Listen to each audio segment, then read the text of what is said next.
KBS 열린 토론.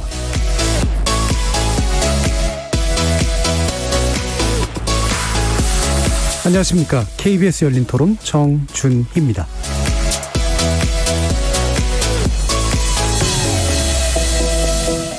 KBS 열린 토론, 월요일에는 정치의 재구성으로 여러분을 만납니다. G7 정상회의 참석과 유럽 3개국 순방을 마친 문재인 대통령은 이번 주부터는 국내 현안에 집중할 것으로 보입니다. 코로나19 백신 접종, 경제 활성화 대책, 야당과의 소통 등이 주요 현안으로 떠오른 가운데 정가의 관심을 모으는 건 이준석 국민의힘 신임 대표와의 만남입니다. 여야정 상설협의체의 복원이 현실화될 수 있을지 여부와 함께 새롭게 구성된 여야 지도부가 이번 6월 임시국회에서 어떤 양상의 정치를 펼칠지도 관심거리죠. 전반부 토론에서는 문 대통령과 이 대표의 만남, 그리고 6월 임시국회의 주요 쟁점과 의미 전망해보겠습니다. 그리고 후반부 토론에서는 윤석열 전 검찰총장과 추미애 전 법무부 장관의 대권 도전에 주목해봅니다. 야권 유력 대권 주자인 윤 전 총장, 정치참여 선언을 앞두고 대변인이 임명 열흘 만에 사퇴했는데요. 여기에 이른바 엑스파일을 둘러싼 공방도 한창입니다. 또 추 전 장관이 이번 주에 대선 출마를 선언하면서 자신을 꽝 잡는 매라 표현하기도 했는데요. 차기 대권을 두고 어떤 대결 양상이 펼쳐질지 전망해보겠습니다.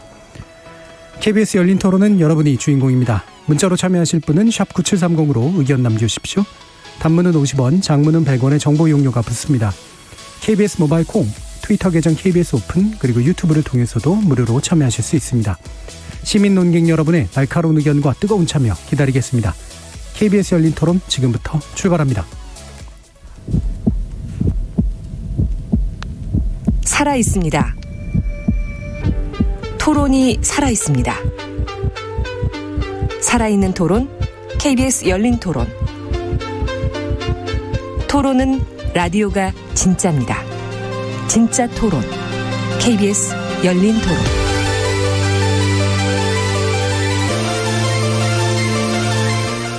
정치를 보는 새로운 시선, 정치 재구성에서 시작합니다. 함께해 주실 네 분의 논객 소개하겠습니다. 더불어민주당 장경태 의원 나오셨습니다. 안녕하세요. 장경태입니다. 국민의힘 윤희석 대변인 함께하셨습니다. 네, 안녕하세요. 윤희석입니다. 전 정의당 혁신위원이시죠. 김준우 변호사 나오셨습니다. 안녕하세요. 김준우입니다. 격주로 만나고 있는 국민의당 김근태 부대변인 나오셨습니다. 안녕하십니까. 김근태입니다. 자, 김준우 변호사님이 자리를 비운 사이 많은 일들이 있었습니다. 네. 예, 몇몇 정치인님의 자리를 비우면 많은 일들이 있잖아요. 그런 쪽에 가장 큰 일은 이제 저희 윤희석 대변인님이 정치의 재구성 새 식구가 되신 게 가장 큰 일인 것 같은데. 그렇습니까? 게다가 이게 토론 배틀로 또 이 자리가 더 채워질 것 같아서. 예. 네. 아주 기대가 많이 되는데 저는 어쨌든 예. 지난주에 약간 간단한 수술을 하느라 한 주 비웠는데요. 네, 앞으로 건강을 좀 잘 챙기고 방송 빠지지 않도록 열심히 노력하겠습니다. 예. 자, 오늘 1부 순서는 일단 이 6월 임시국회 어떻게 진행될까라는 전망을 좀 해볼 건데, 그 전에 지금 문재인 대통령 이제 G7 정상회의 참석, 그리고 유럽 3개국 순방 마친 상태입니다. 일단 바깥에 나가서 들어오는 그런 과정에서 이제 외치에서 내치로 이어지는 그런 국면인데, 외치가 대체로 어땠는지에 대한 평가 간단히 한번 들어보고 시작하겠습니다. 먼저 장경태 의원. 이번 G7 정상회의에서 우리 대한민국의 위상을 다시 한번 확인할 수 있는 기회였습니다. G8에 가까운 그 정도의 어떤 위상과 자리매김했다 보고요.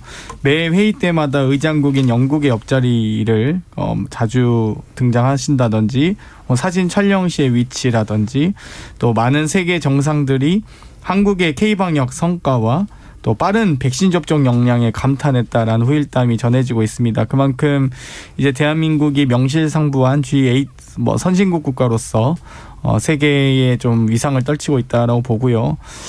여러 가지 전 국민적인 노력으로 저희는 K-방역에 이어서 K-백신까지도 접종 능력을 보여주고 있습니다. 일본보다도 매우 늦게, 다소 늦게 도입하긴 했지만 훨씬 보다 지금 3배, 4배 넘어가고 있는 접종 속도라든지 아마도 빠르게 집단 면역을 형성할 것으로 예상이 되고요. 그만큼 우리 여러 전 세계 국가들이 좀 주목하는 나라가 된 것 같습니다. 예, 알겠습니다. 윤희석 대변인 말씀 들어보죠. 네, 뭐 좋은 말씀은 장경태 의원께서 하셨으니까 저는 좀 다른 시각에서 말씀을 드릴게요.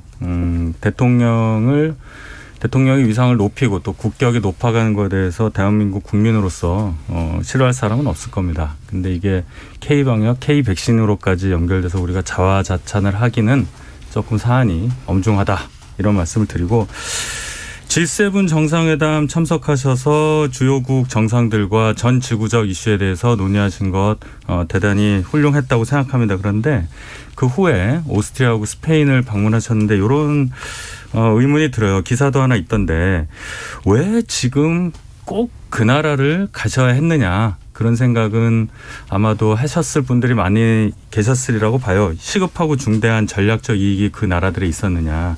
무슨 얘기냐. 지금 이제 코로나 때문에 국민들께서 해외에 나가실 수도 없는 상황이고 여러 가지 그런 상황에서 자칫 이것이 대통령 부부께서 유럽에 굉장히 좋은 성당이라든지 궁이라든지 이런 데를 가시고 하는 부분만이 부각된 것처럼 보여서 이런 부분에 대한 관리도 필요하지 않았을까. 그 두 나라를 왜 지금 가셨을까. 전 아직도 지금 의문입니다. 예. 김준우 변호사님. 저는 이제 지난번 한미 정상회담이랑 이번에 그 G7의 옵저버 자격으로 참가한 거랑 이제 연장선상에서 좀 파악해 보면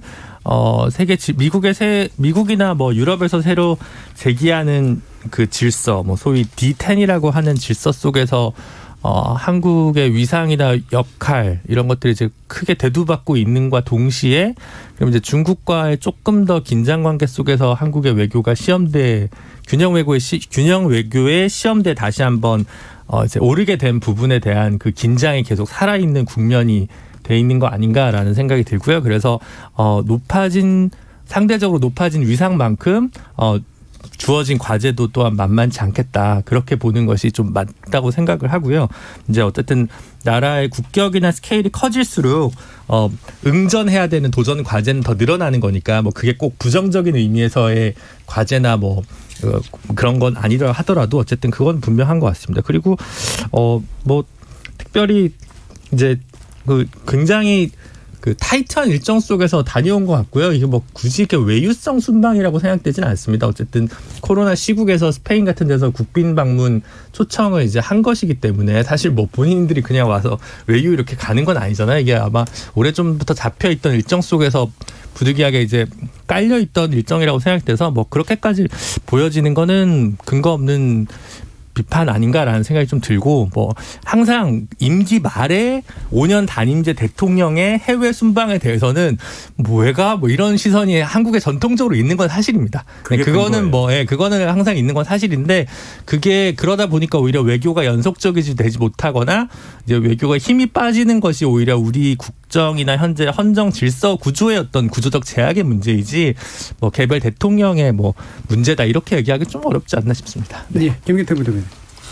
네, 이런 뭐 국제적인 이벤트가 있고 거기를 다녀올 때마다 뭐 이런 성과가 있었고 저런 성과가 있었다라고 이제 홍보를 많이 하고 있는 상황인데요.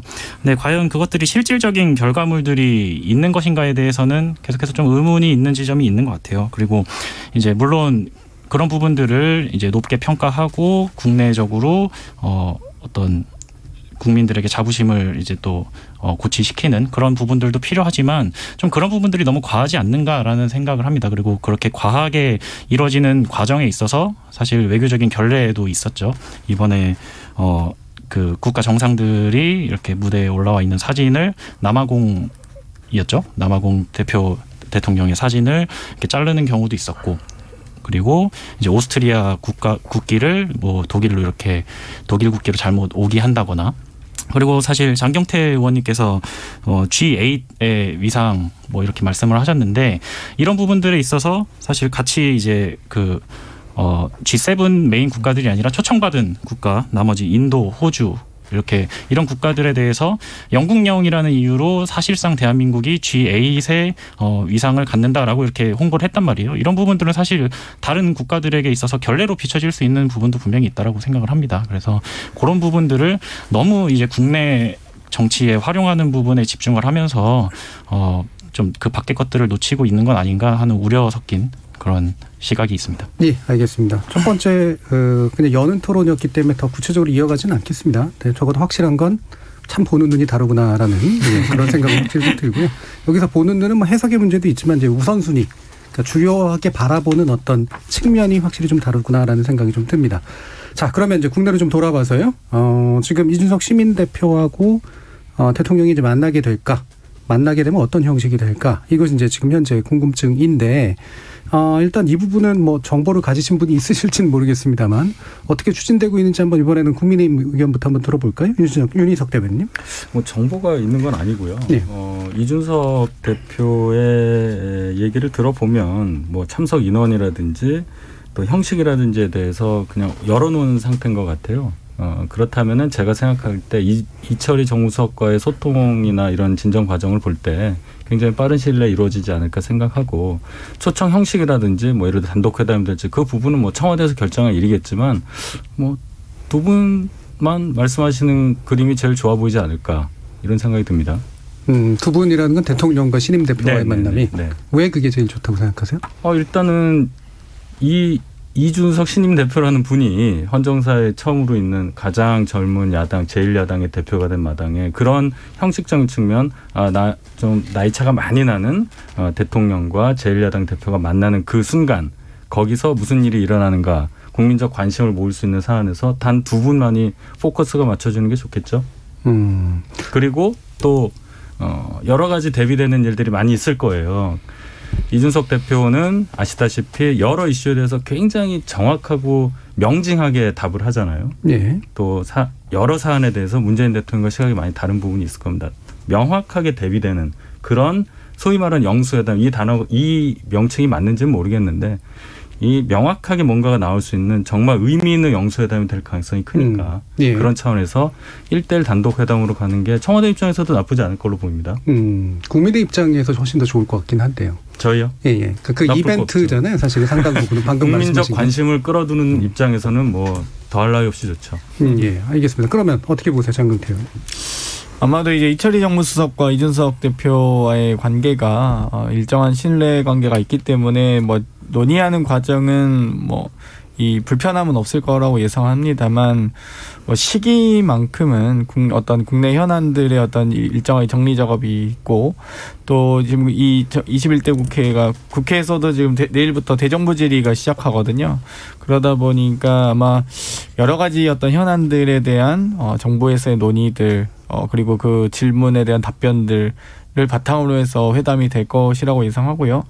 아마 제가 생각하기에는 단독 회담보다는 이 여야 대표 초청 형식이 될 가능성이 높다. 여야정 상설협의체에 대한 일단 기초안을 구성해서 각각의 이 대통령께서 제안하시면서도 어떤 정부의 안이 있을 거고요. 또 여당의 참여 방식과 야당의 참여 방식이 다를 겁니다. 그렇기 때문에 이 어떤 여러 가지 논의가 가능한 의사결정 구조를 만든 상태에서 초청하지 않을까 이렇게 예상이 되고요. 뭐 별로 정리된 내용이 없는 상태에서 단순하게 얼굴 보는 정도로 이 소위 귀중한 시간을 허비할 가능성은 없다라고 보기 때문에 저는 제가 여야정 상설협의체에 대한 물밑 논의는 좀 있을 거라고 봅니다. 야당에 참여하는 방식이 뭐 예를 들면 과거의 어떤 혹은 의원내각제 국가처럼 이 연정을 토대로 하거나 이런 방식은 아니기 때문에 사회적 대타협이 가능한 방식으로 될 가능성이 높다고 보고 있습니다. 예. 자, 그러면 이게 교섭단체까지냐 아니면 비교섭단체까지냐에 대한 얘기도 좀 필요할 것 같은데, 김준우 변호사님 어떻게 보시나요? 그거는 참 항상 그 어려운 얘기죠. 근데 저는 일단 기본적으로는 그 국민의힘 이준석 대표랑 문재인 대통령이 단독 회담을 하려면 이준석 대표가 줄 게 있어야 되거든요. 근데 이제 요구할 것만 있고 줄 게 없으면 굳이 청와대에서 황교안 대표 시절에도 하지 않았던 단독 회담을 할 이유는 없을 것 같다. 그냥 소통의 시작이다라고 하는 거면 차라리 여야 대표, 뭐 그게 송영길 대표와 이준석 대표 그리고 문재인 대통령과 3자 만남일지 아니면 몇 당이 더 포함될지는 뭐 좀 미지수입니다만 그 정도 돼가 되지 않을까. 이준석 대표를 따로 만나려고 하면 그건 이제 이준석 대표가 뭐 법사위 문제라든가 뭔가 전향적인 결단을 해줘서 대통령으로서도 단독으로 만날 만큼의 어떤 국정 운영에 풀어갈 어떤 키를 줄 때만 나오지 않을까라는 생각이 좀 들어서, 안 그러면 그냥 희망회로에 불과하지 않을까라는 생각이 좀 많이 듭니다. 법사위 문제를 대통령이랑 얘기한다고요? 아니 야당 대표로서 뭔가 풀 수 있는 국정 운영의 그 꼬인 실타래를 풀기 위한 키워드를 줄 수는 있다는 얘기죠. 그러지 않으면 선물 야당이 준다고요? 아니 그러니까 얻을 게 뭐냐는 거죠. 이제 얻을 게 뭐냐는 거죠. 그러니까. 선물을 여당이니까 주고 야당이니까 못 주고 이 부분은 아닌 것 같고요. 그렇죠. 그러니까 현재 주고받을 것들이 있어야 되는데 주고받을 게 없으면 굳이 준비하겠죠. 예. 복주머니가 또 따로 있나 보네요. 예, 김규태 부장님. 네, 일단 문재인 대통령 입장과 그리고 이준석 당대표의 입장에서 서로의 관심사가 뭐 이렇게 동일 관심사에서 서로 대치되는 부분이 존재를 하게 된다면 서로 그렇게 많이 할 얘기가 없겠죠. 근데 제가 생각했을 때는 문재인 대통령은 이제 임기 말에 안정을 좀 필요로 할 것이고, 그리고 이준석 당대표는 이제 대선에 대해서 좀 대선 주자들에게 뭐 집중을 하는 그렇게 관심사가 좀 갈리는 부분이 있다 보니까 대화할 주제들은 충분히 있을 것이라고 봐요. 대표적으로 생각하면 뭐 부동산 문제라든지 코로나 문제 이런 것들에 있어서 여야가 어떻게 협치를 할 것인가에 대해서 얘기할 부분이 있을 거라고 보는. 뭐 예를 들어 부동산 같은 경우는 특히 서울 중심으로 뭐 재개발 건축을 어떻게 허가할 것인가, 그리고 뭐 부동산 조세를 어떻게 좀 정상화할 것인가 정도 얘기할 수 있을 것이고, 또 특히 코로나 같은 경우도 뭐 백신 외교에 대해서 우리가 어떻게 좀 도울까에 대한 얘기를 해볼 수도 있을 것이고요. 그리고 방역의 문제에 있어서도 야당이 뭐 협조를 하겠다 이런 얘기들이 뭐 충분히 오갈 수 있을 것이라고 생각합니다. 예. 결국에는 이런 자리는 의제가 제일 중요하잖아요. 어떤 의제, 뭐 결국 주고받을 것이라고 하는 건 의제 안에서 이제 포함돼서 나올 것이기 때문에 그 의제 중에 하나로 지금 나오고 있는 게 여야정 상설협의체의 복원입니다. 여기 이제 여야 정까지 이제 들어가 있고요. 그다음에 또 이제 임시국회에서 몇 가지 또 이제 쟁점들이 또 나오고 있는 것이 있긴 한데요. 일단 여야정 상설협의체 복원 자체는 이신임 대표도 긍정적으로 이야기를 한 상태인데 충분히 가능성이 좀 있다고 보시나요, 윤 대표님? 안윤 대변인? 예.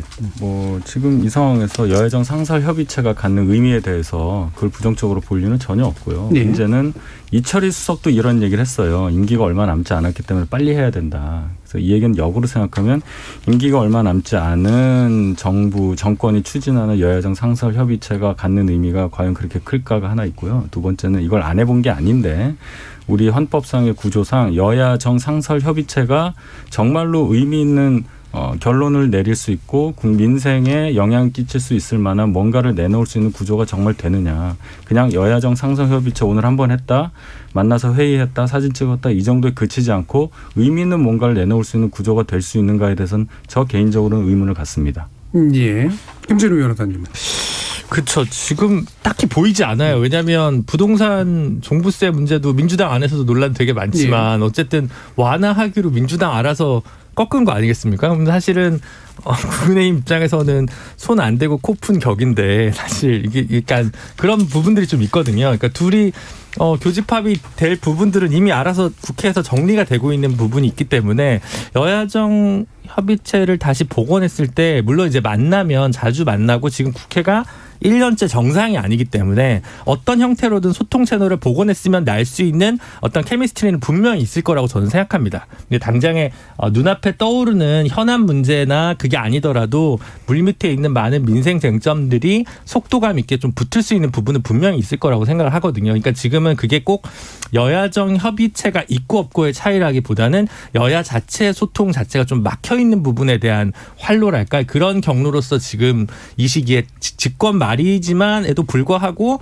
여야정 상설협의체가 복원됨으로써 기대할 수 있는 효과는 조금은 있다라는 생각이 드는데 그게 막 어마어마한 지금 첨예한 논점과 논쟁적인 정책 대결을 벌이고 있기 때문이라기보다는 오랫동안 경직돼 있던 관계를 풀어나가는 어떤 그 선수들이 바뀌면서 생길 수 있는 그 변화의 국면을 좀 잘 살리면 국정 운영에 있어서의 좀 리드미컬해질 수 있는 기대 효과는 좀 있지 않나. 그 정도를 저는 좀 기대하고 있습니다. 예. 그리고 뭐 지적해 주셨듯이 그러니까 지도부가 바뀌었으니까 그러면 이제 결이 좀 달라질 수 있고 그러면 결을 보면 예측 가능성이 좀 나오잖아요. 그래서 어떤 정도의 정책들은 아마 좀 원활하게 협의가 되고 어떤 것들은 아마 대립이 생길 것이다.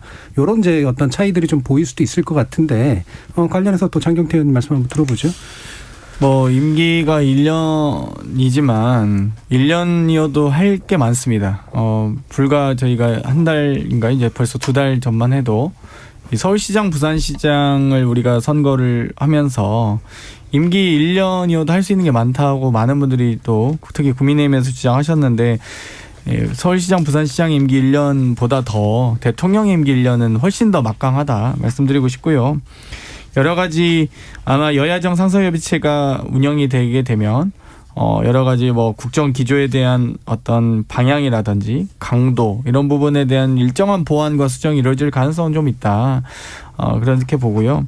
또 우리나라 1년 예산 500조입니다. 그러니까 정말 이 많은 이 국가 예산에 대한 부분부터 시작해서 정책 방향에 대한 설정 그리고 한 번 결정된 정책들이 특히 뭐 5개년만 한 번씩 결정되는 기본 계획 같은 경우 혹은 가계부채 대책회의라든지 여러 가지 국가경제 산업 관련된 회의 각종 회의들에서 결정된 사안은 지금도 2016년도 박근혜 정부에서 결정했던 회의에서의 결정 내용이 지금까지 2021년도에도 영향을 미치는 사례들이 몇 가지 있습니다. 그렇기 때문에 지금 2021년에 이 여야정 상설협의체에서 논의할 수 있는 논의했던 안건들이 2026년, 2027년에 살아갈 대한민국 국민에게 영향을 미친다는 사명감으로 함께 논의를 했으면 좋겠습니다. 예. 자, 뭐 덧붙여서 이제 임시국회까지 바라보는 소수 정당으로서의 또 입장들이 좀 있을 텐데 또 합당 논의도 사실 남겨져 있는 상태에서 어느 정도까지 색깔을 가지고 얘기할 거냐라는 고민도 좀 있을 것 같아요. 김규태 부대변인 어떠세요?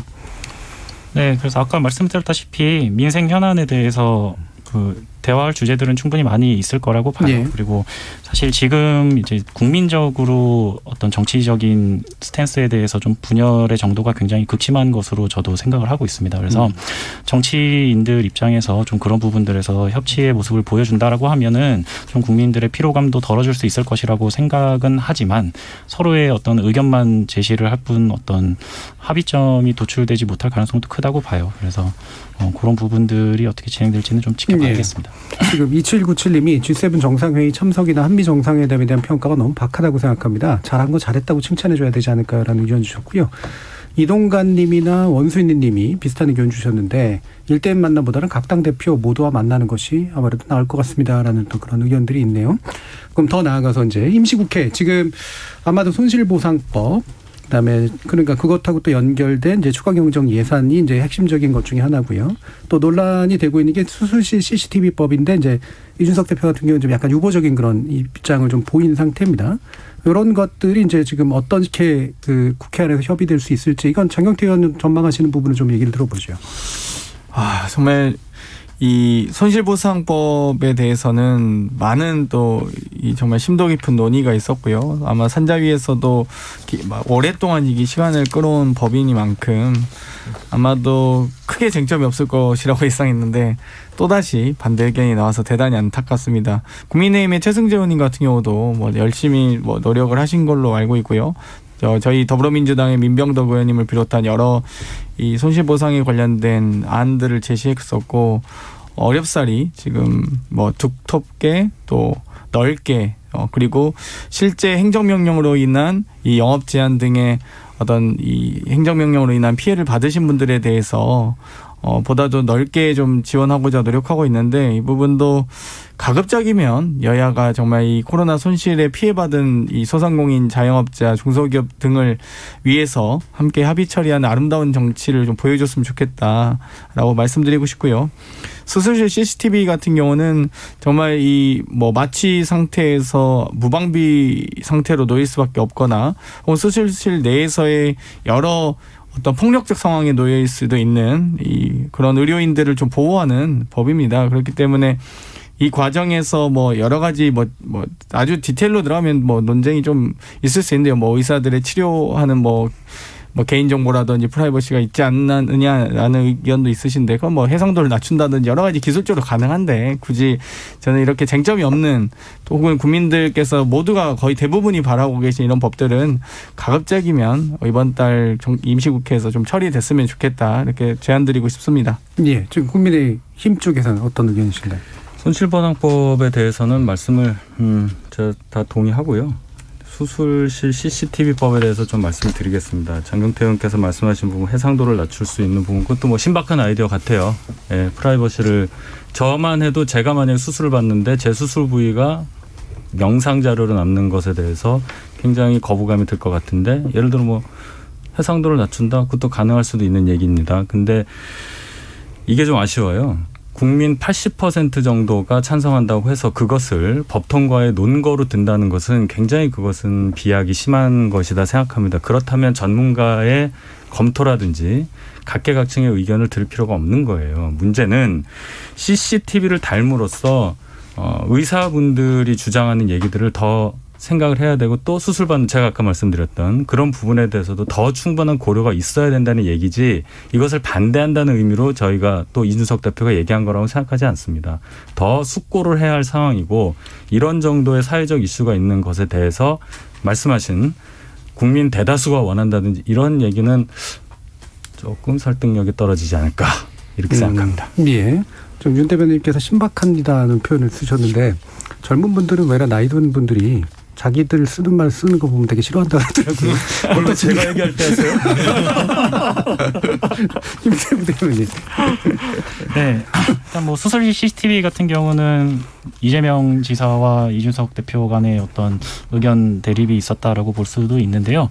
일단 뭐 제 개인적인 입장에서는 수술실 CCTV를 반대하는 논거가 딱히 그렇게 설득력이 커 보이지는 않아요. 사실 그 프라이버시 관련된 내용에서도 관리의 문제라고 저는 생각을 하고 그리고 의사들 입장에서도 그냥 다짜고짜 환자들이 저 수술 끝나고 CCTV 볼래요 라고 해가지고 바로 또 볼 수 있는 그런 체계는 아닐 겁니다. 문제가 생겼을 때 그것을 검증하기 위한 수단으로서 활용이 될 거라고 생각을 하고 그리고 의사들 입장에서도 여러 가지 의료 분쟁이 생겼을 때 본인들을 방어할 수 있는 하나의 무기가 될 수 있다라는 생각도 들어요. 그래서 예. 그리고 뭐 이제 대변인님께서 국민 여론만 따라가면 안 된다 또 말씀을 하시긴 했지만 그렇다고 해서 또 국민 여론을 아예 그냥 생각하지 않은 수는 없는 거니까 국민 여론에서도 찬성의 비율이 압도적으로 높은 부분을 감안을 했을 때 제도적으로 잘 보완을 해서 진행을 하게 되면은 좋을 거라는 생각이 듭니다. 예. 김준우 변호사님은 국민 여론 쪽이십니까? 전문가 쪽이십니까? 저 좀 이거 항상 되게 그게 저는 원래 CCTV는 기본적으로 좀 반대하는 쪽입니다. 예. 개인적인 소신은. 예. 근데 우리 역사가 길거리에 모든 CCTV를 늘리고 어린이집에 CCTV를 늘려서 사고를 많이 잡아온 역사입니다. 그래서 개인의 인권보다 오히려 그거 CCTV를 통해 달성할 수 있는 공익이 더 많다는 게 계속 좀 수렴되어 온 것 같아요. 예. 슬프게도. 그래서 좀 저는 당장에는 지금 문제가 되고 있는 뭐 좀 일부 과에 좀 집중해서라든가 먼저 실시한다든가 이제 조금 그런 이렇게 뭐라고 할까요? 예, 단계적으로 좀 도입을 하면서 이게 가져올 수 있는 후과나 이런 것들 그다음에 그런 것들을 좀 하면서 입법을 좀 신중하게 단계별로 했으면 어떨까라는 생각이 좀 들고 아직 좀 이를 통해서 발생할 수 있는 개인 뭐 정보 인권이든 개인 인권의 침해와 관련된 부분에서 아직 조금 저는 개인적으로는 좀 조심스러운 부분이 많이 있긴 한 거 사실입니다. 예. 네. 예, 그 둘 사이 줄타기 하시느라고 참 고생하셨습니다. 지금 김정훈님께서 수술실 CCTV 문제는 10년째 논의 중인데 언제까지 숙고해야 되나요? 라는 의견 주셨고요. 조성우님은 의사들의 주장을 이해하려고 해도 계속 수술실에서 발생하는 문제들 보면 의사들의 자정으로 참 믿기가 어렵습니다. 라는 의견도 주셨습니다. 자, 이게 뭐 쟁점들 하나하나 또 논의하다 보면 시간 너무 많이 갈 것 같아가지고 빨리 또 넘어가야 될 것 같은데, 결국은 또 이제 약간 더 흥미로워 보이는 건 이제 부동산. 투기 의혹에 관련된 이제 전수조사 관련된 문제입니다. 이준석 대표는 당연히 받겠다라고 했는데, 지금 또 이제 그 여러 가지 좀 계속 장애들이 있었죠. 이제 감사원 문제부터 해가지고 지금, 국민인권위원회에서 이제 사실은 지금 받기 어려운 상태가 됐다라고 하는 얘기까지 이제 나온 상태인데 어떻습니까? 당내에서는 지금 국민의힘? 뭐 저희야 민주당에서 일단 어떤 형식이 됐건 전수조사를 받은 상태이기 때문에 제가 지난번에도 말씀드렸지만 새 대표가 오시면 이제 뭔가 입법을 내놓을 거라 했는데 어쨌든 받아야죠. 해야 됩니다. 그리고 이분이 이준석 대표가 공정 그리고 더 나아가서 능력주의를 걸고 당선이 돼서 취임하신 분이기 때문에 이 부분에 대한 처리 문제가 이제 굉장히 중요할 거예요. 예를 들어서 몇 명의 현역 의원이 문제가 있고 그 문제 정도가 어떤 이런 결과가 나오겠죠. 그때 어떻게 처리하느냐. 민주당은 탈당 권고를 하고 12명에 대해서 그렇게 했는데 아직까지 뭐 이행된 바가 없는데 그러면 우리 당은 어떻게 해야 될까? 예를 들어서 정말 똑같이 그렇게 해야 되느냐? 아니면 또 반발하는 게 있을 수 있고 기준 획일적인 기준 소명 기회를 줄 거냐의 여부 또다시 조사를 할 거냐의 여부 이런 게 있는 건데 논의될 부분이 많이 있을 거라고 생각합니다. 그리고 이거는 또 중요한 건 현역 의원에만 한정돼서 되고 있잖아요. 근데 대표 본인이 의원이 아니에요. 그 부분이 또 좀 문제가 있습니다. 그렇죠. 지금 그래서 이제 나온 게 지금 검찰 조사 언급됐다가 이제 원내대표가 무슨 소리냐 했고 예. 지금 또 권익위 같은 경우에는 지금 이제 그 개인정보 같은 게 제출이 안 됐다 이런 상태인데 이 부분은 뭐 대표가 의제를 갖고 진행을 하면 될 수는 있다고 보세요? 대표가 그 부분에 대해서 이런 게 이분 딱 떨어지게 말씀하시는 분이잖아요. 예. 예를 들어서 개인정보 줘야 되는 걸 안 주고 있다면 당연히 주라고 할 거예요. 이분은 그러고도 남으실 분인데 문제는 그걸 개인정보 줘서 조사가 진행한 이후에 그 처리 예. 그 부분은 이준석 대표도 머리가 아플 거예요. 예. 어쨌든 끌고는 갈 거다. 아, 그렇습니다. 예. 다만 이제 그 결과에 대해서 처리는 확실히 좀 어려운 난점들이 좀 있다. 예. 어떻게 보세요, 김근태 부대는? 네, 말씀하신 대로 일단 민주당 차원에서 먼저 진행을 한 부분이 있기 때문에 그것을 뭐 안 할 수 있는 부분은 절대 아니라고 생각을 해요. 그리고 그 과정에 있어서 사실 감사원은 국회의원들의 그 감사의 대상이 감사를 예. 할 수 있는 대상이 아니잖아요. 좀 예. 그런 부분에 있어서 사실 처음부터 좀 그런 미스가 있었던 부분이 좀 아쉬운 측면이 있고 예. 그리고 이준석 대표도 적어도 민주당의 기준보다 엄격하고 국민 눈높이에 맞아야 한다라고 얘기를 한 측면이 있기 때문에 뭐 단호하게 진행을 해야 된다라고 생각을 합니다. 어떤 뭐 상처를 도려내는 데 있어서 뭐 고통이 없을 수는 없는 법이니까 그거를 좀 지지부진하게 해결하기보다는 오히려 정면 돌파로 빠르게 뚫고 나가는 것이 장기적인 관점에서 더 좋을 것 같습니다. 예. 장경태 의원은 이제 지켜보는 입장이 되셨는데. 저는 국회의원이지만 재산이 없어서 매우 편하게 개인정보 동의를 했습니다. 확실히 윤희석 대변인 말씀 듣다 보면 약간 불안해하시는 게 느껴져요. 아무래도 뭐 여러 가지 자당 의원님들이 어떤 결과가 나올지도 불안하시겠지만 이준석 대표의 판단이 맞는지 여기에 대한 조금 불안감이 느껴지는 점이 있고요. 저희 더불어민주당에서는 전수조사를 제복을 전에 했습니다. 그 당시 사실 여야가 공히 함께 LH 사태로 인한 국민적 공분을 샀을 때 함께 조사 의뢰를 했으면 좋았을 텐데 뭐 저희만 이 국민의힘이 끝까지 거부해서 하게 됐고요. 사실 감사원 감사를 받겠다 한 거는 이 정말 법을 몰라서 그러셨는지 아니면 정말 우롱하기 위해서 그러신 건지 모르겠는데 감사원법에 국회 공무원은 제외한다라고 명시가 되어 있습니다. 그리고 또 심지어 저희 법사위에서 저희가 법사위원께서 감사원 이제 피감 기관을 두는 전담 상임위인데요. 법사위에서 감사원에 공문을 보내서 국회 공무원에 대한 국회의원을 포함한 국회 공무원에 대한 이 감사가 가능한지 의뢰했을 때 이 감사원의 직무 범위에 벗어난다라는 답변도 받았거든요. 뭐 최재형 감사원장님이 저희가 예뻐서 그렇게 했을 가능성도 없고요. 마치 어떤 경우냐면 감사원 행정부의 공공기관을 감사하기 위해서 존재하는 기관인데 입법부는 국회는 행정부를 감시하고 견제하는 기관이거든요. 아예 삼권 분립 자체가 다른 건데 그 부분을 조금 소위 법조인 출신이 많은 당에서 왜 그런 실수를 하셨을까 고민이 되고요. 그 이후에 이 권익위에 신청하는 과정에서도 개인정보조회 동의서에 서명도 안 하시고 보내셨어요. 그래서 그냥 쇼만 하신 거죠. 이렇게 권익위에 전수조사 신청 의뢰 했는데 개인정보 동의를 안 하면 아무 의미가 없는 겁니다. 사실 거의 자기소개서 제출한 정도밖에 안 되거든요. 그 서류 이외에는 조회가 안 되니까요.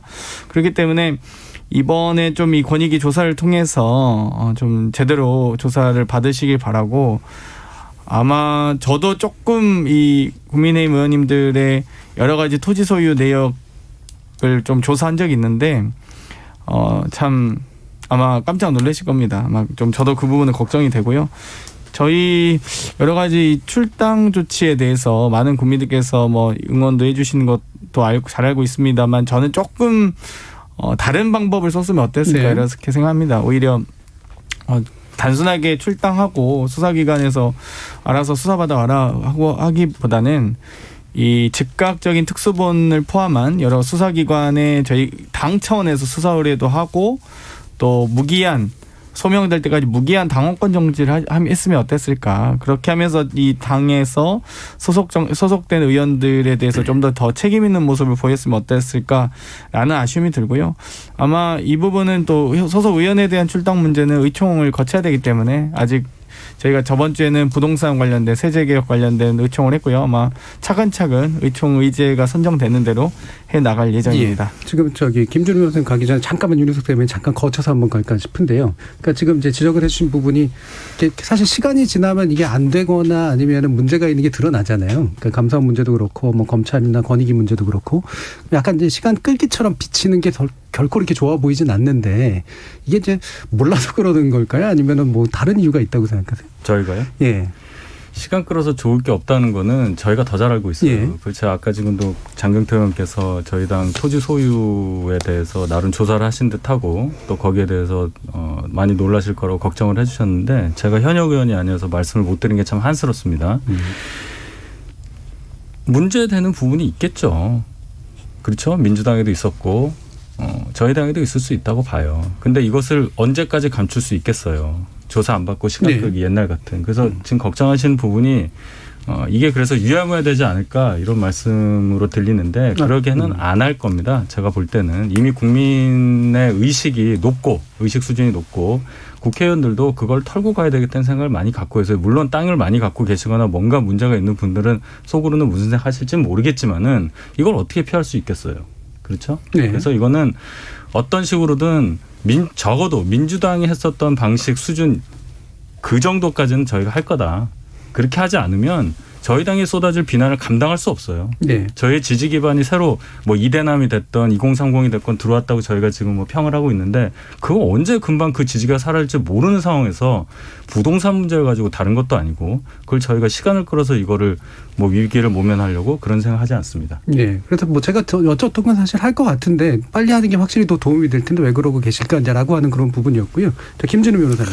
저는 요 몇 달간 민주당이 유일하게 잘한 게 있다면 요건데 요거에 그칠까봐 예. 걱정이죠. 오히려? 걱정이라면 걱정할 필요는 제가 뭐 걱정할 건 아닌 것 같네 생각해보니까 충고라면 예.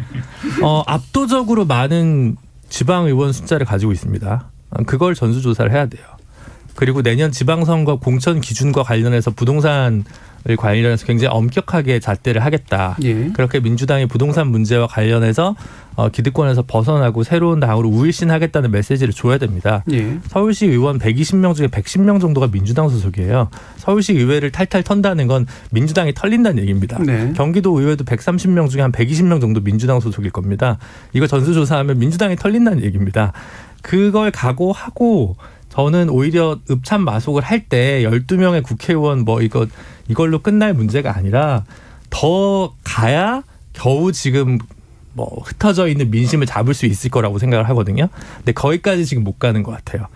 그리고 뭐 선거 전에 오히려 그렇게 뭐 캠프를 더 갈라서야 되겠냐, 사람을 내쳐서야 되겠냐, 지금은 더 모을 때다 이런 논리가 분명히 당내에는 작동하겠지만 국민들은 보고 있거든요. 여기서 어디까지 더 가는 게 이게 진실한 혁신이냐 아니냐 관련해서 그와 관련된 고민을 하고 있는지 할 생각은 없는지 뭐 이런 문제를 한번 고민해 보셨으면 좋겠다라는 제언을 드립니다. 예. 방금 그 말씀을 들어보면 결국은 여당이 지금 하던 걸 빨리 더 해야 된다라는 네. 말씀이신데 그렇죠. 국민의힘 쪽에 제안을 주신다면 또 어떤 게 있어요? 아니, 국민의힘은 그게 뭐 나오겠죠. 뭔가 문제가 나올 텐데 마찬가지거든요, 사실은. 근데 이게 누가 먼저 혁신 경쟁이란 정치든 기업이든 혁신을 뒤처지기 시작하면 그 급물살에 오히려 본인이 빨려 들어가기 때문에 선제적으로 지금이 제일 좋을 때라고 생각하지 말고 더 쳐내고 이렇게 뭐랄까 그 군사를 계속 벗겨내는 작업을 하지 않으면 민심이 계속 다시 멀어지는 건 금방이기 때문에 특히 이제 뭐 국민의당이나 정의당처럼 작은 정당은 사실 뭐 벗겨낼 것도 별로 없습니다. 이제 항상 이제 한 자리 숫자의 지지율의 답보 상태이기 때문에 하지만 좀 굉장히 널뛰는 지지율을 갖고 있는 거대 양당 같은 경우는 이런 부분들이 사실은 스윙보터나 중도층을 잡을 수 있는 기본 중에 기본이라고 생각하거든요. 기본에 충실한 정당이 집권에 좀 더 가까울 수 있지 않을까 저는 그렇게 보고 있습니다. 예.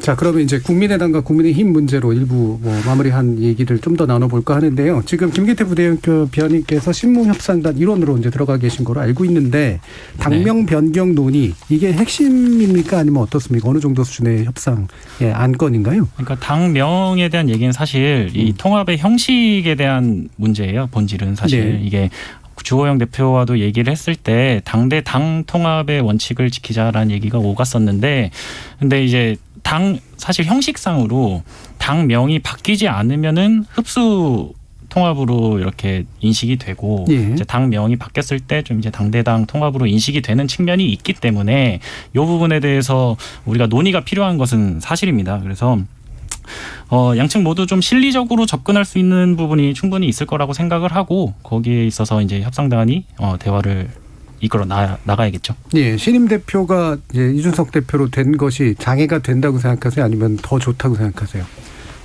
사실 애초에 그 합당에 대한 그 기조는 너무나도 명확하게 잡혀 있었기 때문에 네. 그게 뭐 그렇게 큰 변수로 작용할 건 아니라고 저는 생각을 특별히 해요. 더 낫거나 못하지 않다. 네네. 예, 알겠습니다. 그럼 윤희석 대표님 말씀.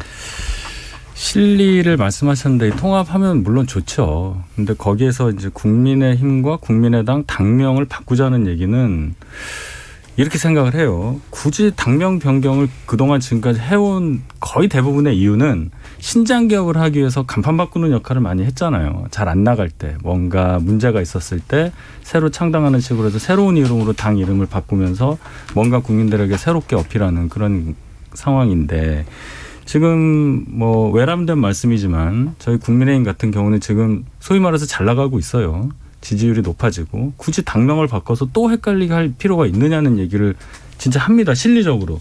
국민의당에서 오셨으니까 예. 하고 그리고 굳이 이거를 정당법상 나와 있는 합당의 두 가지 방법 신설합당이냐 흡수합당이냐를 가지고 이거는 흡수합당처럼 보이니까 신설합당 주장은 하실 수 있다고 보는데 이걸 그렇게까지 크게 키워서 좋을 일 하나도 없다고 생각합니다. 알겠습니다. 자, 그럼 국민의힘 당은 어떨까요? 그러니까 이제 참 이 국민의힘의 여러 패널 분들과 다른 의원님들과 얘기를 하다 보면 예. 확실히 분위기가 바뀌었구나 느껴집니다. 이 불과 2달 전만 해도 뭐 정치 세계가 정말 그렇죠. 뭐. 예. 이 국민의힘의 이 오세훈 후보, 안철수 후보의 단일화 과정이 매우 그 기나긴 끝에 국민의힘의 승리로 끝났는데요. 뭐 여러 가지 그 전에 뭐 분석까지 하면 너무 얘기가 길어지니까 짧게 추격하자면 사실 지금 야권 대선 주자 탑3 중에 국민의힘 소속이 한 분도 안 계십니다. 윤석열 전 총장, 홍준표 의원님, 또 안철수 대표님. 그런 상황에서 이제 최재형 감사원장까지 야권에 탑4로 이제 늘어가고 있는데 아직도 그 4위 안에는 국민의힘 소속이 없다. 그렇기 때문에 오히려 저는 안철수 후보가 지금 굳이 이렇게 뭐 안철수 후보가 아닌 대표께서 굳이 이렇게 좀 뭐 굳이 국민의힘에 그 당시 재보궐 때도 마찬가지로 끌려가실 필요가 없다고 봐요. 저는 이 올해 2월에도 계속 재보궐선거에서 좀 조급함을 드러내실 때부터 굳이 단일화 이렇게 너무 못매거나 너무 끌려가실 필요는 없다고 봤는데 예를 들면 윤석열, 홍준표, 안철수, 최재형이 혹은 김동연까지 소위 야권 탑5 뭐 야권인지 모르겠습니다. 김동연, 최재형 두 분은. 그런데 그 5분이 만약 참여하는 거대 정당이 만약 생길 경우에 굳이 국민의힘 간판이 필요하나 국민의힘의 의석이 필요하냐라고 했을 때 사실 그건 아니라고 보거든요. 여러 가지 전 창조적 파괴가 가능하다고 보고요. 소위 이 합당 과정에서도 우리가 당권 하는데 당권은 정확하게 말하면 4가지 권한입니다. 인사권, 예산권, 의결권, 공천권인데요.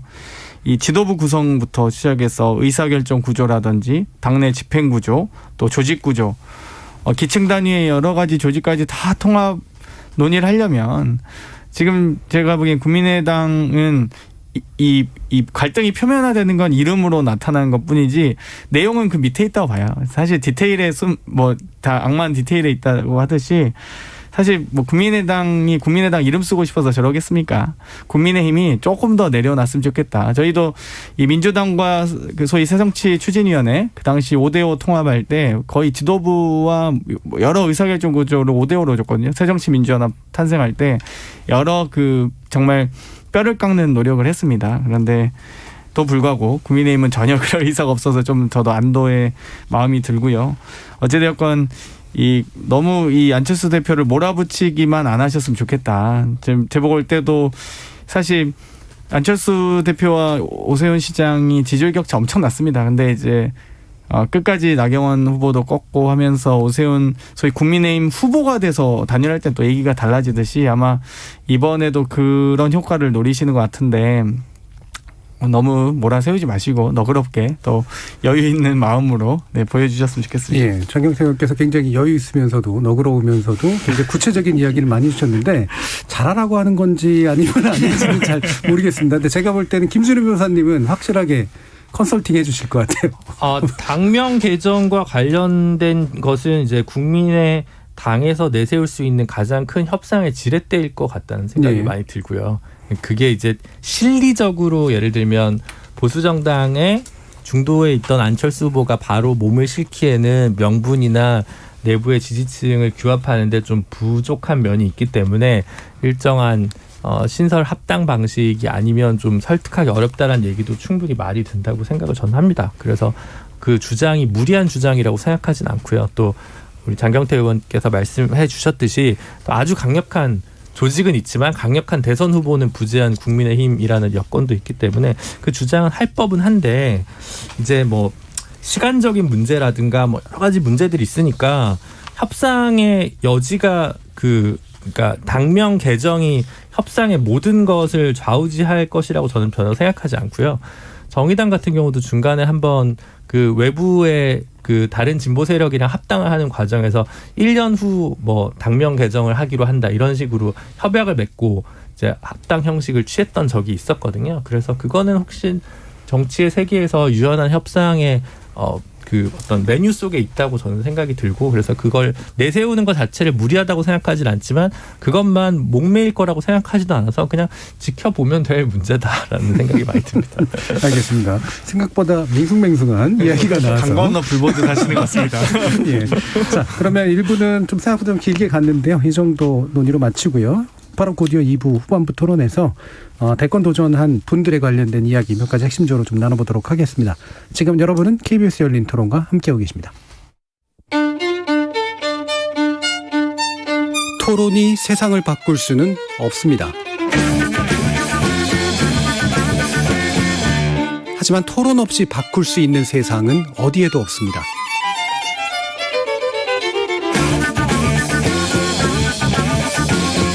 세상의 선한 변화를 갈망하는 당신. 정답이 아니라 질문의 힘을 믿는 당신. 우리 KBS 열린 토론에서 만납시다.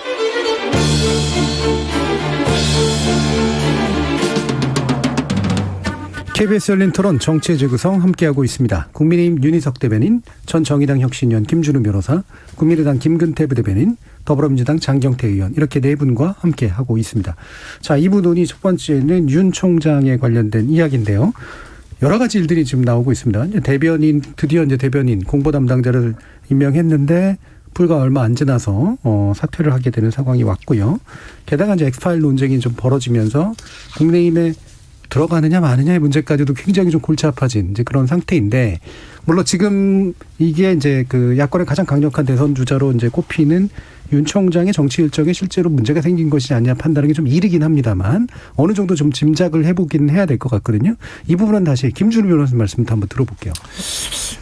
이게 뭐 내부 소식을 알 수 없는 상황에서 예. 그 초기에 그 세팅 과정에서 이런 불협화음은 저는 상수다라고 보거든요. 예, 그래서 항상 이렇게 이런 변화는 늘 초기에 정치 신인이 새로운 세력 사람들을 모아서 한 팀을 만드는 과정에서 생겨나는 불상사, 해프닝, 에피소드라고 생각해서 그렇게 뭐 위기의 신호탄이다 이렇게 생각하진 않습니다. 솔직히 말씀드려서. 근데 다만 그거랑 별개로 지금 그 유능했던 검찰총장이 유능한 정치인으로 변태라서 환골탈태를 하는 과정에 거쳐야 되는 시간이라는 요소가 있는데 그 시간과 대선이라는 시간의 그 타임이 맞을까라는 것에 대한 우려는 계속 있는 것 같아요. 네. 그거는 몇 년 전에 안철수 대표도 똑같이 맞닥뜨렸던 상황이고, 그리고 이제 안철수 대표가 그 당시에 새정치를 내걸면서 그 민주당 외곽에서 캠프를 꾸렸을 때보다는 훨씬 적은 맨파워가 지금 윤석열 총장 주변에 있다고 저는 생각하거든요. 이거는 누구를 좋고 싫고의 문제를 떠나서 그냥 그럼 이렇게 캠프가 작을수록 안철수 캠프 때보다는 훨씬 더 내부의 의사소통이 훨씬 더 원활해야 되는데 벌써부터 이렇게 삐걱거린다는 것이 꼭 좋은 신호는 아니다라는 생각이 좀 들어서 어쨌든 그리고 뭔가 이렇게 시원시원한 맛의 스타일로 지금까지 국민에게 어필해있던 윤석열이라는 한 예비 정치인이 뭔가 좀 시원시원한 맛이 좀 떨어져가고 있다는 것도 본인이 갖고 있던 강점을 좀 잃어가고 있는 신호로는 보이는 부분은 분명히 있어서 예. 많이 정말 이제 정치를 본격적으로 하시려면 많이 긴장하셔야 되고 조금 더 많이 깨지셔야겠구나라는 생각이 많이 듭니다. 그러니까 시간적 한계라는 게 분명히 있고 네. 그다음에 맨파워라고 부를 수 있는 이 부분이 또 확실히 부족해 보이는 측면들 지적해 주셨는데 지금 이제 국민의힘 쪽에서는 엑스파일 문제를 대처를 하려면 빨리 당으로 들어와라. 라고 하는 얘기도 일부는 나와요. 근데 이제 그게 그럼 빨리 들어가면 그게 엑스파일에 문제가 있는 것처럼 또 비칠 수도 있기도 하고 또 내부에서도 약간 목소리가 여러 개가 있는 것 같거든요. 지금 이제 뭐 예를 들면 김재원 최고위원이라든가 이분들의 발언이나 이런 것들을 좀 들어보면 지금 어떤 상황입니까? 그래서 엑스파일 관련해서만 우선 말씀을 드리면 예. 이 부분이 사실 뭐 실체가 없지 않습니까? 어떤 문건이 네. 실물이 그렇죠. 나와가지고 그걸 가지고 얘기한 것도 아니고 그런 내용을 봤다는 어떤 분의 얘기에 의해서 촉발된 얘기인데 네. 이준석 대표가 정확하게 얘기하신 것 같아요. 이게 만약에 사실이라면 그동안의 전국의 혼란 과정에서 윤 총장을 공격하는 소재로 여당이 쓰지 않았을 리가 없고 또 만약에 그것이 문제가 있다면 책임을 져야 될 거는 책임져야 한다고 김재원 의원이 얘기했듯이 그렇게 하는 거고 언론적으로 처리하는 겁니다. 네. 만약에 입당을 한 상태라면 당력을 동원해서 사실이 아닌 부분은 적극적으로 그건 방어해 주겠다. 그것도 당대표로서 할 수 있는 얘기예요. 중요한 거는 이게 실체가 없고 아직 뭐가 정확하게 뭔지 진짜 맞는 건지를 모르기 때문에 그냥 설왕설래 나오는 상황이기 때문에 더 이상 이게 의혹이 번지고 얘기가 많아지는 거는 바람직하지 않다고 생각합니다. 예. 지금 이제 그 엑스파일 얘기는 처음 이름이 이제 오른 건 송 대표께서 얘기를 이제 간단하게 흘렸고요. 또 얘기가 커진 건 이제 장성철 평론가가 이제 페북에 올리면서 이제 얘기가 커지고 이게 생각보다는 금방 커졌어요. 제가 볼 때는. 그러니까 말씀하신 것처럼 저는 이런 뭔가 이렇게 흘러다니는 이야기로 정치하는 거 되게 싫어하는데 이게 이제 의외로 이제 생각보다 빨리 커지면 도대체 뭐가 있는 거야 이런 생각을 이제 대중들이 하게 되잖아요. 자, 이 상황 어떻게 보시는지 장경태 의원 한번 말씀 주시죠. 일단 시점이 참 묘합니다. 후보는 주저하고 있고요. 야권의 보좌관 출신, 베테랑 보좌관 출신의 야권 인사는 엑스파일을 거론했고요. 대변인은 또 전격 사퇴를 했습니다. 여러 가지가 있는데요. 사실 이 송영길 대표께서 말씀하신 파일은 그 엑스파일을 의미한 것 같지는 않고요. 예. 일단 이 정치인이 되면 여러 가지 제보와 투서에 시달리는 건 뭐 필연적입니다. 그렇죠. 그렇기 때문에 특히나 대통령 후보가 되실 분이라면 더욱더 여러 제보와 파일들이 난무할 수밖에 없는데요. 아직까지는 저희가 이 윤석열 전 총장 같은 경우는 출마 선언도 안 한 민간인 신분입니다. 그렇기 때문에 저희가 당 차원에서 뭐 후보 검증을 할 필요는 없고 말씀하신 그대로 그냥 차곡차곡 쌓아두고 있는 거죠. 제보 들어오면 그냥 들어왔나 보다 이렇게 차곡차곡 쌓아두는 거고 이제 출마 선언하시면 본격적으로 후보 검증이 들어갈 텐데 뭐 여론조사가 높게 나온다고 해서 여론조사 기관이 후보 등록을 대행하진 않잖아요. 그렇기 때문에 일단 민간인으로서 여러 가지 하시는 것 같고요. 다만 좀 이 주변에 이렇다 할 사람이 없다. 오히려 방금 김재원 변호사가 얘기했듯이 그 안철수 후보만 해도 안철수 대표만 해도 그 당시 진신 캠프로 등을 구성하고 정말 많은 사람들이 몰려 들어가지고 예. 들어가기도 했고 인재들이 좀 있었던 것 같은데 지금은 뭐 그나마 2명 있던 대변인도 제대로 못 챙기는 모습 그런 부분은 명확한 것 같습니다. 뭐 아마 다들 예상하셨겠지만 뭐 확실한 건 잡지는 않은 것 같다는 인상을 많이 받고 있고요. 그래서 그 X파일인지 아니면 Y파일인지 Z파일인지 모르겠지만 이 윤석열 전 총장과 관련된 여러 가지 파일을 저도 몇 가지 봤는데요. 사실 엄청난 의혹이긴 합니다. 사실 의혹들이 많고 그래서 저도 그게 이제 사실인지 어쩐지 모르겠지만 뭐 후보가 되시면 저도 좀 한번 검증해 볼 생각은 하고 있는데 뭐 아직은 뭐 민간인을 저희가 검증할 필요성은 못 느끼고 있습니다. 예, 장경태 의원의 말씀에 굉장히 많은 것들이 들어가 있는데 그렇게 연기 피우기 식으로 얘기하시는 거 별로 안 좋습니다. 네, 뭐 그렇습니다. 기면 기다 아니면 아니다. 예, 물론 책임지시기 어렵기 때문에 당연히 이제 조심스럽게 말씀을 주실 텐데요. 자, 우리 김기태 부대변인 의견도 한번 들어보죠. 일단 저는 그 파일을 보지 못했기 때문에 예. 저도 못 봤어요. 좀 공유 좀 어떤 건지 부탁드리고. 모르고요. 사실 뭐 여러 가지가 있기 때문에 버전이 뭐 하는 것 같습니다. 아, 보니까. 그런가요? 네. 그래서 뭐 의혹이라고 얘기되는. 그래서 구체적으로 어떤 내용이 있는지 몰라서 어떻게 말씀을 드려야 될지 잘 모르겠긴 합니다. 근데 일단 윤석열 전 총장 같은 경우 이게 대권 후보로 지금까지 성장하는 과정에 있어서 이게 굉장히 단기간에 이루어졌다라고 또 보기는 어려운 측면이 있거든요. 예. 검찰총장직을 수행하면서도 정권과 이제 대립각을 세우면서 계속해서 지지율이 올라가고 있는 상황이었고, 그런데 그렇게 이제 오랜 시간이 있었는데 그걸 기다리면서, 즉 그러니까 유력한 대권 후보로 자리매김을 할 때까지 기다리면서 그걸 나중에 문제 제기를 하겠다라고 생각할 여지가 있을까에 대해서는 좀 의문점이 있습니다. 그래서 그런 부분에 있어서는 아직은 좀 음모론적인 부분으로 저는 생각을 하고 있고요. 예. 그리고 이제 뭐 입당 관련된 얘기 아까 앞에서 좀 나왔었는데 일단 윤석열 총장이 그 좀 본격적으로 직접적으로 정치적인 행보를 보이는 게 너무 시간이 길어지고 있다는 생각은 들어요. 그래서 많은 국민께서 이제 답답해하고 계신 부분도 분명히 있는 것 같고 좀 피로감이 올라가는 측면이 있는 것 같습니다. 그래서 이제 그런 부분들을 좀 명확히 할 때가 됐다라고 저는 생각을 하고 있고, 근데 사실 이 부분에 있어서 국민의힘도 어느 정도 좀 책임이 있는 측면이 있어요. 그러니까 제 생각에는 네.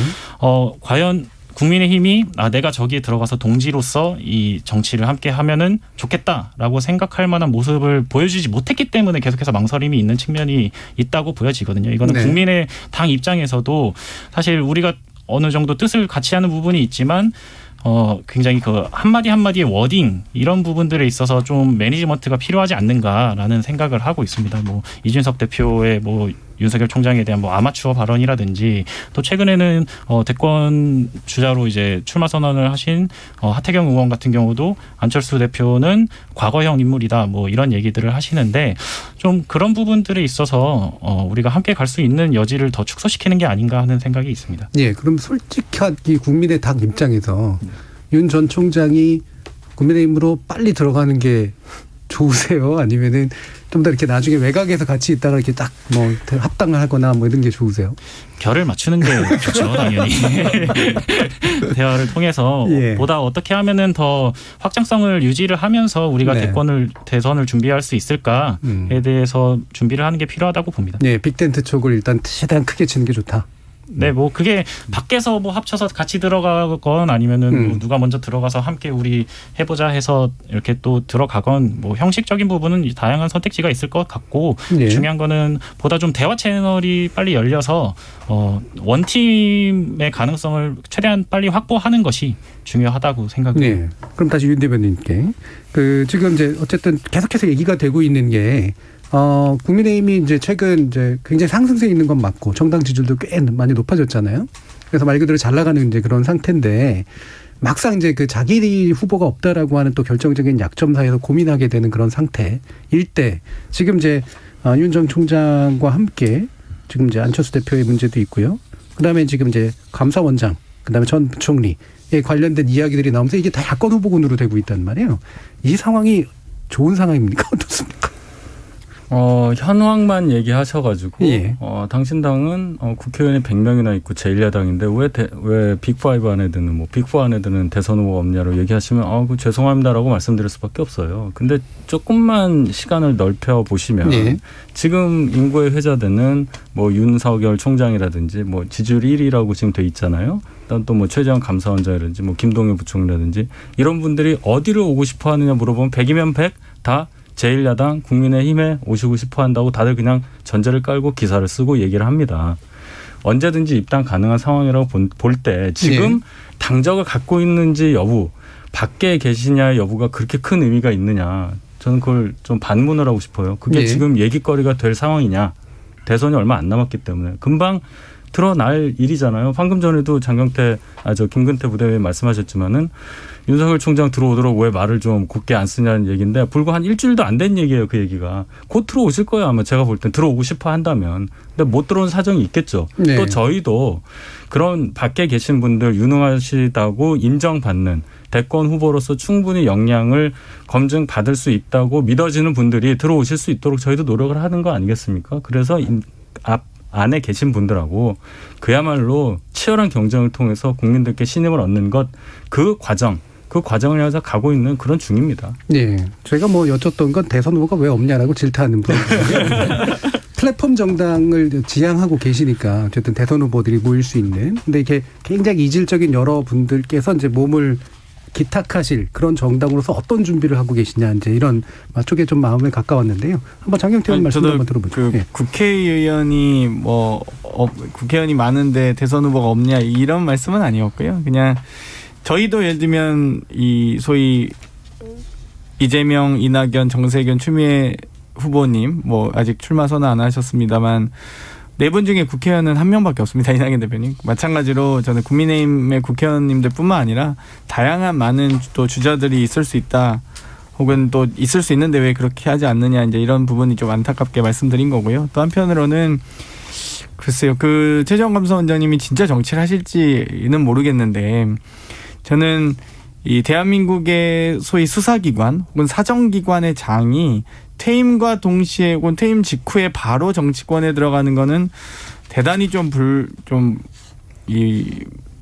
뭐랄까요 정당하지 못하다. 혹은 과거에 검찰 내에서도 검찰총장이 뭐 정치권에 바로 가는 직행하는 그런 사례는 없었다고 하더라고요. 한 번 정도가 있다고 저번에 말씀하시기도 했지만 이 앞으로 이런 선례가 남으면 검찰총장, 국정원장, 감사원장 등이 어떻게 이 본인의 직무를 제대로 수행할 수 있겠습니까? 정치권에 오는 부분은 조금 좀 주의하셨으면 좋겠다는 생각이 들고요. 또 한편으로는 저희가 왜 그럼 여권에 분류가 되지 않고 야권으로 분류되느냐고 하시는데 사실 여권은 사실 아직 좀 뭐랄까요 아직이라기보다는 현재 이미 후보가 많습니다. 그러니까 이 소위 참여할 만한 이 빈틈이 많지 않다. 이에 반해서 국민의힘은 사실상 국민의힘 소속 주자도 없을 뿐만 아니라 지금 여러 가지 좀 야권의 상황이 불분명한 상황에서 주자들이 만약 출마할 의사가 있는 분들이라면 야권 쪽이 조금 더 본인이 좀 더 경쟁력을 갖추기에 유리하지 않느냐라는 또 정치적 판단을 하시는 것이 아닌가라는 생각이 들고요. 아마 뭐 그럼에도 불구하고 뭐 다른 분들이 저는 윤석열 총장을 포함해서 부디 야권으로 가시지 않길 바라긴 합니다. 뭐 김동연 부총리나 최재형 감사원장을 포함해서 뭐 가시지 않기를 바라고 뭐 정말 본인이 명예롭게 소위 고위공직자로서 잘 마무리하셨으면 좋겠다. 명예롭게 잘 마무리하셨으면 좋겠다는 생각을 합니다. 네, 지금 여야 양당 얘기가 좀 나와서 좀 덧붙여가지고 추미애 전 장관이 이제 출마 선언했고 그러면 또 혹시 윤 총장과의 대립각이 좀 형성이 되면서 또 묘하게 흘러가지 않겠냐라는 것도 있고요. 경선 연결은 또 여전히 결정이 안 된 상태이기도 합니다. 이거는 제가 일부러 안 여쭸어요. 왜냐하면 어떤 입장에서 얘기하시게 될까봐. 자, 이 요런 상황에 대해서 이제 김준우 변호사님도 말씀드리죠. 그러니까 지금 여당 민주당 내 경선 후보가 9명 정도 되는 것 같아요. 예, 그게 언제 생각나냐면 96년, 97년에 그 여권 구룡 뭐 이회창, 네. 이홍구, 이수성, 뭐 이한동, 뭐 이인재 뭐 이렇게 해서 경선 흥행은 성공했는데 본선에서는 진 굉장히 안 좋은 사례거든요. 물론 그때는 이제 경선 불복이 가능하던 시절이었기 때문에 이제 이인재 후보가 무소속으로 별도로 나오면서 이제 생겼던 에피소드긴 합니다만은 그래서 지금 흥행을 이유로 경선을 연기한다거나 아니면 뭐 그 민주당 안에서의 어떤 코어 일부 강성 열렬 지지층에 소구하는 추미애 후보가 등판해서 3등을 하는 것이 중원 싸움의 핵심이 되는 대선에서 그렇게 좋아 보이진 않거든요. 좋은 선택이라고 저는 보여지지 않기 때문에. 그리고 민주당이 제일 안 좋았던 게 검찰개혁이 검경수사권 조정 그리고 공수처 설치라는 입법의 터널을 넘은 그 다음 이후에도 계속 그걸 과잉해서 끌고 갔을 때 생겨났던 자기 덫이 있었단 말이죠. 그래서 그런 걸 고려하면 사실 뭐 추미애 장관의 등판 제가 볼 때는 뭐 민주당한테 그렇게 플러스 요인이 될 거라고 저는 전혀 생각하지 않고요. 마찬가지로 그게 3등 후보다라는 거 별로 좋은 신호가 민주당한테 아닐 거라고 생각을 하고 민주당은 저는 최대한 불협화음 없이 좀 경선을 일정을 사수하고 빨리 본선 준비를 나가는 것이 지금 여러 가지로 집권 4, 5년간의 책임을 져야 되는 정당이기 때문에 사실 상처투성이가 많습니다. 그거를 안기 위해서라도 경선 후유증을 최소화하는 방식으로 빨리 경선 일정을 마무리하는 게 스스로한테 좋지 않을까. 일단 저는 그런 생각이 많이 듭니다. 그러니까 경선 은행 생각하지 말고 차기 대권 주자로 뭔가를 보여주는 그런 방식으로 가는 게 맞다. 네. 예. 김근태 부대변인. 제가 지난주인가요? 그 여론조사 수치를 보고 되게 좀 흥미롭게 느꼈던 포인트가 있습니다. 이제 대선 이제 주자들의 지지율 자료인데요. 일단 그 전체 모든 여야를 통틀어서 그 다자 간의 이제 지지도 조사를 한 부분에 있어서 이제 득표율이 있고, 그리고 거기에 덧붙여서 윤석열 총장과 이재명 지사의 그 양자 대결 데이터도 있었어요. 근데 여기서 보면 그 다자 대결에서 야권 전체 이제 주자들의 지지율을 합산을 하면 50점 몇 프로 이렇게 나왔었거든요. 근데 양자 대결에서 윤석열 총장은 51점 몇 프로가 나왔어요. 그러니까 그 야권의 지지율을 모두 다 흡수하고 거기에 플러스 알파가 있었다라고 볼 수 있는 것이고, 그리고 여권에서는 43점 몇 프로 이렇게 됐었는데 이재명 지사의 그 양자 대결에서의 지지율은 33점 몇 프로 이렇게 됐었단 말입니다. 그러니까 반면에 이재명 지사는 여권의 모든 지지율을 흡수하지도 못하고 오히려 확장성이 굉장히 떨어지는 모습을 보였다라고 볼 수 있는 거예요. 그래서 이걸 통해서 우리가 볼 수 있는 건 뭐냐, 이제 여권 내부에서는 아직 그 좀 통일된 하나의 그 대권에 대한 그 생각이 좀 분열되어 있는 측면이 있다라고 볼 수 있는 것이고, 그러면 이거를 빨리 봉합해야 된다라는 측면이 있다라고 봐요. 그래서 바람직한 방향은 저도 경선 일정을 예정대로 빠르게 진행을 하고 어떻게 하면 그 후보 중심으로서 대선을 준비할 것인가가 중요하다라고 생각을 하긴 합니다. 민주당 입장에서는. 네, 단건 가지고 이제 해석하신 거라서 이제 아마 그 단건의 한계 안에서도 이제 뭐 제한적으로 얘기를 해주신 거라고 믿고요. 시간이 약간 남았으니까 그래도 두 분의 짧은 코멘트 한번 들어볼까요? 예, 윤 대변인. 직전 법무부 장관이 직전 검찰총장을 잡는 매가 돼서 출마를 하겠다는 이 현실이 대단히 비극적으로 느껴집니다. 장경태 의원 말씀하신 대로 좋은 상황은 아니에요. 현직 감사원장도 출마를 고려하고 있다는 얘기가 나오는 것이, 그런데 왜 이 정권에서만 이 정권이 임명한 검찰총장과 감사원장이 여당이 아닌 야당의 편에서 출마를 고려하는가, 이 부분을 반성하셔야 된다고 생각합니다. 여기까지입니다. 네, 장경태 대변인. 일단 법무부 장관은 정무직 공직자고요. 수사기관장은 아닙니다. 그렇기 때문에 뭐 정치인이 당연히 장관직을 수행할 수 있다고 보고요. 여러 가지 상황에도 불구하고 저희가 뭐 후보군이 사실 저희도 지금 이미 뭐 거의 출마 의사를 밝히신 분들만 9분이시고요. 그에 비해 야권은 현재 뭐 불확실한 분들까지 합쳐서 지금 7분 뭐 이 정도 되는 것 같은데, 어찌됐건 후보군이 풍부한 여권 입장에서는 또 그 틈새가 약한 부분 때문에라도 야권으로 분류될 수밖에 없다고 보고요. 말씀하신 대로 그분들과 함께 국정 철학을 함께 저희가 공유하지 못했던 부분이 있거나 부족한 부분이 있다면 저희도 더 낮은 자세로 더 주의를 기울이도록 하는 게 맞다고 봅니다. 예.